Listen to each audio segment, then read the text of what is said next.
जंगल में ये आवाज आपकी जान भी ले सकती है। जो सुनाई दे तो तुरंत भाग जाना। नंबर 3, सबसे पहले आप किसी तालाब के आसपास हो और आपको ये आवाज सुनाई दे तो वहाँ से जितनी दूर हो सके तुरंत भाग जाओ, क्योंकि वो एक क्रोकोडाइल की आवाज थी जो आपके आसपास ही मौजूद था, जो कभी भी बाहर निकल सकता था। नंबर 2, अगर आप किसी घने जंगल में घूम रहे हो और आपको ये प्यारी सी आवाज सुनाई दे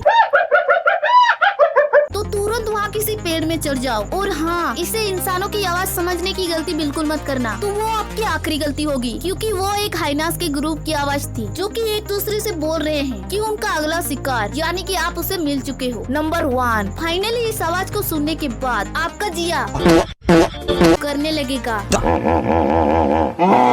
दरअसल ये एक हिप्पोपोटेमस का साउंड था जिसके इलाके में आपने कदम रख दिया है, और आपके साथ क्या करना है ये वही तय करेगा।